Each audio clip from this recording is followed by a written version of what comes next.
कन्नौज में deputy CM Keshav Prasad Maurya ने कांग्रेस सपा पर जमकर हमला बोला। कहा, कांग्रेस ने बाबा साहब के साथ जो अन्याय अपमान किया उसे उजागर करेंगे। कांग्रेस सपा दोनों एक समान। सपा ने भी मेडिकल कॉलेज से बाबा साहब का नाम हटाकर उनका अपमान किया है। मिल्कीपुर में पीडीए के अखिलेश यादव के सवाल पर उन्होंने कहा कि पीडीए फर्जी है। उनके पीडीए का मतलब परिवार डेवलपमेंट एजेंसी है, जिसमें गुंडों, अपराधियों, माफियाओं को संरक्षण मिलता है। इसलिए चुनाव में जनता ने उनको नकारा है। यमुना पर दिए गए बयान पर कहा, केजरीवाल ने यमुना जी को गंदा किया है। दिल्ली में आएगी भाजपा, सरकार बनने के बाद भाजपा साफ करेगी यमुना को। महाकुंभ को लेकर अखिलेश यादव के तंज पर कहा कि वो भी आए और उनका स्वागत है। डुबकी पर आस्था को लेकर सवाल उठाए तो बर्दाश्त नहीं किया जाएगा। पीएसएम डिग्री कॉलेज संविधान गौरव अभियान कार्यक्रम में केशव प्रसाद मौर्य पहुंचे थे, जहां उन्होंने ये बयान दिए हैं। कांग्रेस ने जैसे देश को गुमराह किया, वैसे समाजवादी पार्टी उत्तर प्रदेश में पीडीए के नाम पर जनता को गुमराह करने की कोशिश कर रही है। क्या इनका पीडीए सच्चा है? क्या दोनों हाथ उठा बताइए, सच्चा है क्या इनका पीडीए? मैं अपनी भाषा में कहता हूँ, परिवार डेवलपमेंट एजेंसी, गुंडों, अपराधियों, माफियाओं की एक फौज ही है इनके पास। और उसमें से भी बहुत सारे लोग यूपी छोड़ छोड़ करके अब जा चुके हैं। आने वाले समय में मैं पूरे विश्वास से कह सकता हूँ, हम बाबा साहब के संविधान के आधार पर बाबा साहब के स्वप्नों को साकार करने के संकल्प के साथ काम करेंगे। गरीबों की भलाई के लिए करेंगे। हम अगड़े पीछे और दलित में भेदभाव नहीं करते। हम सबका साथ, सबका विकास करते हैं और सबका हमारी पार्टी के प्रति, हमारे नेतृत्व के प्रति, हमारी नीतियों के प्रति विश्वास है। और उस विश्वास के कारण से अब विजय हमको मिल रही है। मैं आप सब लोगों से यहाँ पर आज कहना चाहता हूँ, ये संविधान गौरव अभियान, संविधान बनने के 75 वर्ष पूरे होने के बाद जो मनाया जा रहा है, इसको यहां सुन करके छोड़ मत देना। मैं डिटेल आपको बात करता, लेकिन डिटेल बात करने का, चूंकि आज जैसा आपको अभी बधाई दिए हैं आपके विधायक जी, आपके असीम अरुण जी, जो प्रदेश सरकार के हमारे स्वतंत्र प्रभार के मंत्री परिषद के बहुत विद्वान साथी हैं। आज उत्तर प्रदेश का स्थापना दिवस है, मैं भी उसकी बधाई। किस देश के अंदर महिलाओं का सशक्तिकरण हो, लेकिन बाबा साहब जो चाहते थे वो कांग्रेस नहीं करना चाहती थी। लंबी लड़ाई के बाद महिलाओं को मताधिकार का, मत प्रयोग का अधिकार जो मिला था, कांग्रेस उसमें भी अड़चन डालना चाहती। लेकिन बाबा साहब का स्वप्न अधूरा माननीय नरेंद्र मोदी जी एक एक करके कर रहे हैं पूरा। अभी जिसका उल्लेख किया असीम जी ने, 33%, 33% महिलाओं का आरक्षण लोकसभा और विधानसभा के अंदर देने का काम कांग्रेस ने किया है क्या? ये बाबा साहब का स्वप्न पूरा करने का काम माननीय नरेंद्र मोदी जी के नेतृत्व वाली सरकार ने किया। ना यार, गरीबों के जीवन में भी जो अनेक दुख है वो दूर हो, उसको लेकर के माननीय नरेंद्र मोदी जी के नेतृत्व में जब सरकार बनी 2014 में, तब से 4 करोड़ से अधिक गरीबों को प्रधानमंत्री आवास और अनेक सुविधाओं के साथ देने का काम किया गया। अनेक अवसर देने का काम किया गया। उसका वर्णन करूंगा, बहुत समय लगेगा, समय का थोड़ा अभाव है। माननीय मोदी जी के आने के बाद 25 करोड़ लोग गरीबी रेखा से बाहर निकले। अगर बाबा साहब का संविधान नहीं होता तो एक पिछड़ी जाति में पैदा होने वाले नरेंद्र मोदी जी भारत के प्रधानमंत्री नहीं बन सकते थे। केशव प्रसाद उप मुख्यमंत्री के रूप में आपके सामने खड़ा नहीं हो सकता था। ये बाबा साहब के संविधान की देन है। आज हर क्षेत्र में हर वर्ग को अवसर मिल रहा है, व्यापक अवसर मिल रहा है।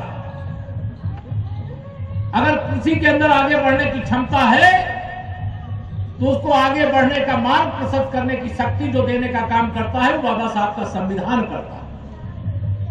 मैं आप सब लोगों का आह्वान करना चाहता हूं, अपील करना चाहता हूं। मैं 2024 का लोकसभा चुनाव याद नहीं करना चाहता।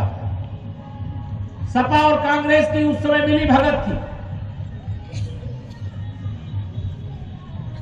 झूठ बोलने की ऑटोमेटिक मशीन बन करके समाज को गुमराह करने का काम किए।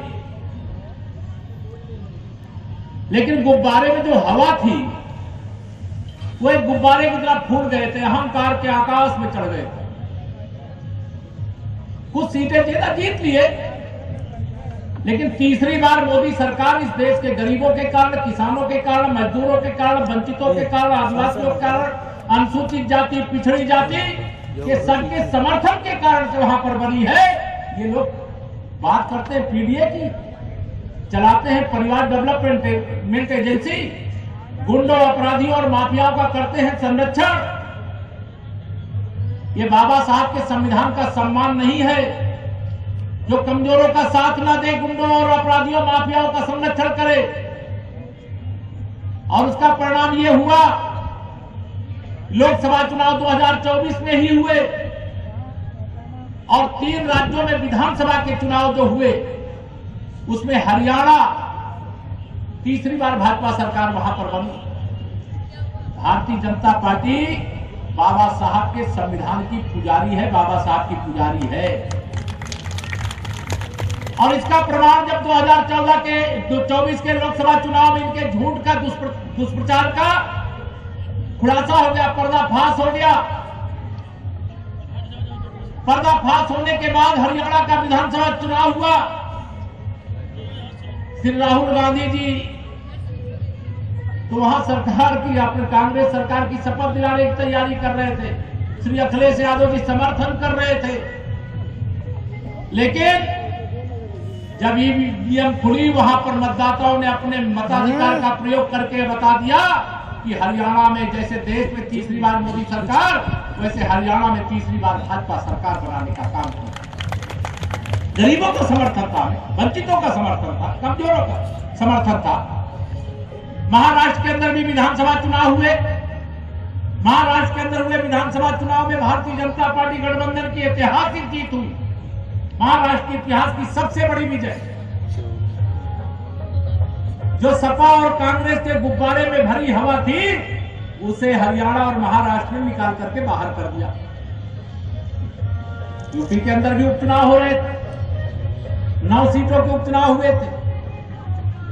7 सीटें भारतीय जनता पार्टी गठबंधन ने जीती। मैं इसकी आप सबको बधाई देना चाहता हूं और आपको यह भी बताना चाहता हूं, मिल्कीपुर में समाजवादी पार्टी की जमानत जब्त होने जा रही, वहां भी उपचुनाव हुआ। पार्टी राष्ट्रीय स्तर पर संविधान गौरव अभियान के अंतर्गत जो कार्यक्रम कर रही है, उसमें आज कन्नौज में कार्यक्रम था। बाबा साहब भीमराव अंबेडकर जी के चरणों में शीश झुका करके हम सब संकल्प लेते हैं कि बाबा साहब के साथ जो अन्याय, जो अपमान और जो उनकी भावनाओं की अनदेखी करके कांग्रेस ने पाप किया है, उसको उजागर करेंगे।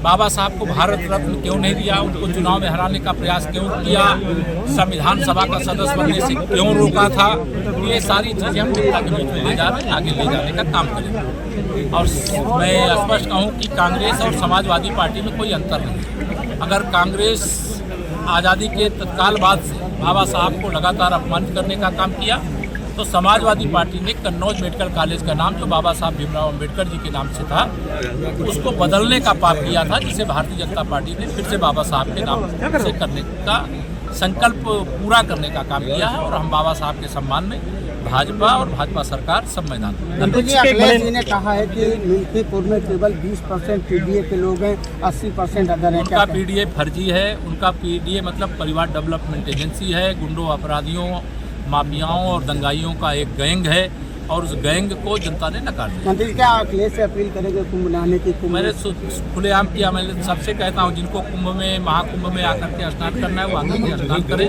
लेकिन कुंभ में आने वाले श्रद्धालुओं की आस्था को चोट पहुंचाने का पाप न करें।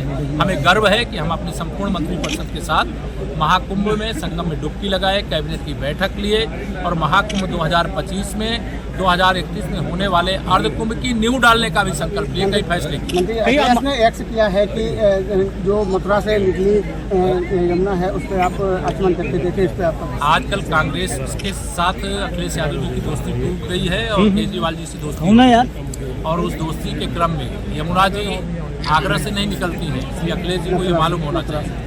आगरा या मथुरा से नहीं निकलती है, वो यमुना जी वाया दिल्ली ही आती हैं। और दिल्ली में अरविंद केजरीवाल की सरकार ने इतना यमुना जी को दूषित किया है कि वहाँ निश्चित तौर से कोई डुबकी लगाना, आचमन लगाना संभव नहीं है।